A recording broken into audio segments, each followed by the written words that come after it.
Hai Sobat Lentera, Tera News kembali hadir menyapa Anda dengan membawakan sederet informasi terhangat dan inspiratif. Kita mulai dari Kota Madiun, Jawa Timur. Menjelang Pilkada 27 November mendatang, pasangan incumbent Gubernur dan Wakil Gubernur Jawa Timur Khofifah Emil mendapatkan dukungan penuh dari jaringan Kiai Santri Nasional sewilayah Matraman. Hal ini membuat dukungan ke pasangan nomor urut 2 ini semakin bertambah dan bervariasi.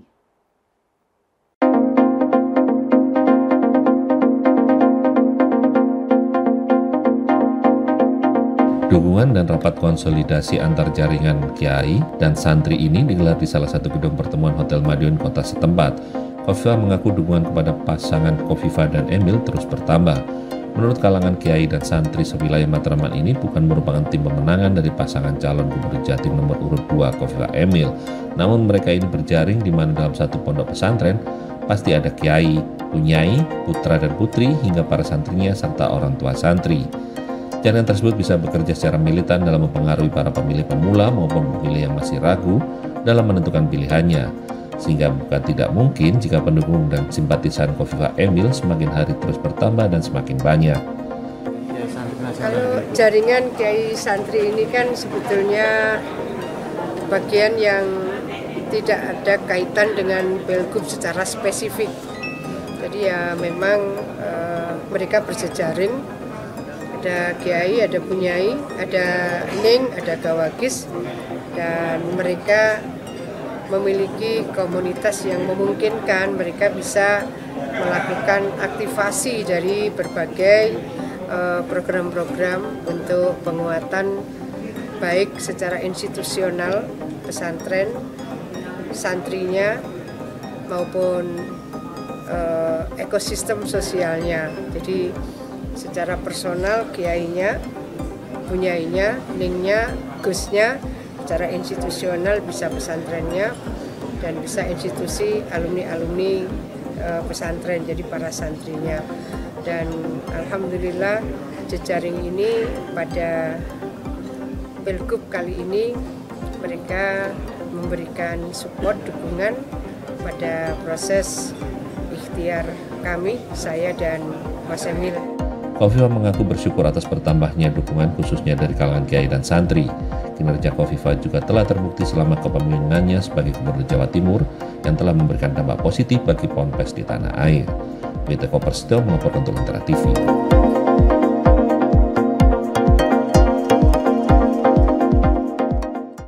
Kita ke informasi selanjutnya. Penjabat Gubernur Jawa Timur Adi Karyono meluncurkan 15 bus Trans Jatim Koridor 5 rute Terminal Bangkalan Terminal Purabaya berkapasitas 30 penumpang di alun-alun Pendopo, Kabupaten Bangkalan.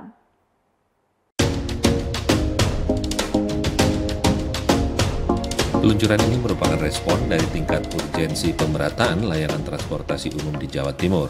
Sebab kehadiran bus Trans Jatim merupakan solusi kebutuhan untuk membantu mobilitas dan menumbuhkan ekonomi masyarakat. Mulai koridor 1, 2, 3, 4, dan terbaru koridor 5 dengan rute Terminal Purabaya, Terminal Bangkalan. Dan perluasan bus Trans Jatim koridor 5 yang diberi nama Cakraningrat ini merupakan wujud nyata Pemprov Jatim yang mengimplementasikan Nawabakti Satya keempat, yakni Jatim Akses. Terbukti Smart Bis yang sudah beroperasi 2 tahun ini telah dimanfaatkan 4,3 juta masyarakat di Jawa Timur karena membantu mobilitas masyarakat. Kedepan, Adi berharap hadirnya Trans Jatim Koridor 1-5 ini menyatu menjadi bagian sistem transportasi massal di Surabaya Metropolitan berbasis teknologi kekinian. Karena nantinya akan ada moda transportasi massal lain sebagai penyempurna di gerbang Kertasosya Plus. Sesaat lagi kita akan membahas tentang peran robot di bidang industri makanan. Jadi tetap bersama kami di Tera News.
Terima kasih Anda masih bersama kami di Tera News. Sobat Lentera, pandemi COVID selama hampir 3 tahun telah mempercepat penggunaan robot dalam berbagai industri di Amerika Serikat.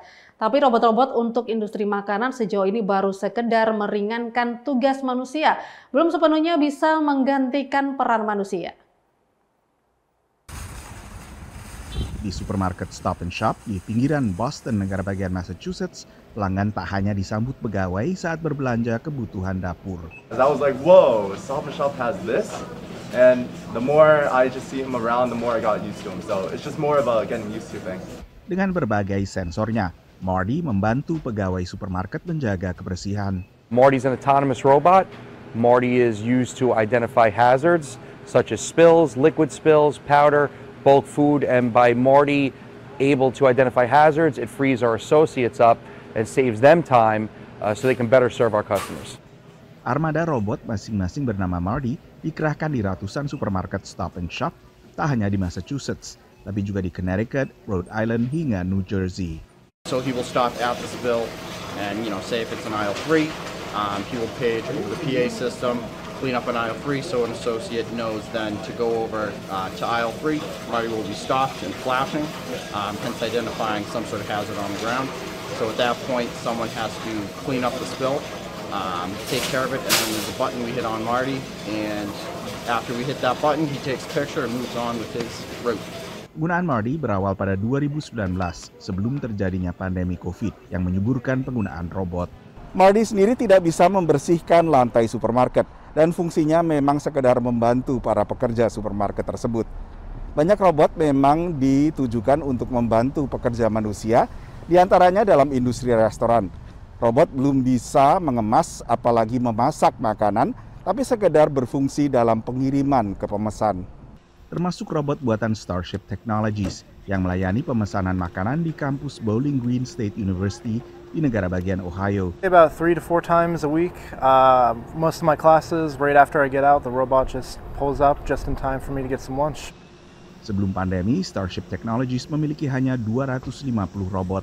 Kini perusahaan bermarkas di San Francisco, California ini memiliki 1.000 lebih robot. It's gone from being really just a nice thing to have to really more of an essential service, and our students are loving it. Yandex bermarkas di Rusia juga memperluas robot-robot pengirimannya, termasuk ke kampus Ohio State University di Columbus, Ohio. I think right now we're at that point where for something like these delivery rovers, the technology we believe is really ready to roll out in a big way. We're likely to see a lot of quick expansion, and the expansion is being accelerated, 1 by COVID, and 2 by the labor shortage. Tadinya robot pengirim dirancang untuk dikerahkan ke jalanan kota-kota besar, tapi akhirnya lebih sesuai untuk kawasan semi tertutup seperti kampus. Dari Washington DC, Nova Purwadi dan tim VOA. Konsep taksi terbang telah banyak dikembangkan bahkan hingga sampai saat ini uji coba penerbangan. Tapi kapan konsep-konsep seperti ini beralih dari sekedar prototipe ke layanan di dunia nyata? Banyak yang optimistis hal tersebut akan berjalan pada tahun 2025. Perpaduan antara industri dirgantara dengan industri otomotif menghasilkan kendaraan jenis baru, eVTOL, singkatan kendaraan bertenaga listrik yang bisa lepas landas dan mendarat secara vertikal. Sebagian dirancang untuk menjadi taksi udara listrik alias e-taxi. Supernav, perusahaan mobilitas udara yang bermarkas di Washington DC, adalah salah satu perusahaan yang mengembangkan kendaraan eVTOL. It is an all-electric aircraft that has about a 60-mile range, flies at about 120 miles an hour, will take you short distances with respect to flight, but get you across traffic, across town with ease and comfort. It'll have safety of an airliner, so it'll fly it'll be extremely safe and change the way we move around big urban areas. Ini pula yang ditawarkan Lilium, perusahaan Jerman yang membuat modifikasi lain dalam konsep eVTOL. It's not driven by rotors, it's driven by fans. Flies on batteries. There's 40 meters wingspan. It's 8 meters long, weighs 3.3 tons. It can transport 6 people over 175 kilometers at a speed of 250 kilometers an hour. and the cost is so low to operate that you can offer a ticket price per kilometer of less than $2. Di New York, layanan taksi terbang Joby rencananya akan diluncurkan mulai 2025 dan telah mendapatkan persetujuan awal dari regulator FAA atau Badan Penerbangan Federal Amerika Serikat. Tapi kapan kendaraan eVTOL bisa beralih dari sekedar prototip masih diperdebatkan. They're extremely popular from a design standpoint, from a concept standpoint, but in terms of actually productionizing them and building large numbers, that's many years away, if ever. So it's kind of one of those things people like to talk about, but there's not a lot of commercial activity associated with them. You know, there are people who are looking to commercialize flights in 2025 or 2028. So when it really, it comes to market, so as a kind of real world solution, kind of might be 2030. But not. I've previously worked, in some of the driverless car research, and we've been saying it's kind of 10 years away for driverless cars for the past 20, 30 years. So it's always one of those kind of like movable deadlines. And I think it's got, it really is linked to whether people want to use the products and services. Seperti banyak teknologi lainnya, sertifikasi berfokus pada keselamatan penumpang. Pada saat yang sama, investor juga harus dipuaskan dengan target pengoperasian di depan mata, agar pengembangan teknologi eVTOL terus mendapat pendanaan. Dari Washington DC, Nova Purwadi dan tim VOA.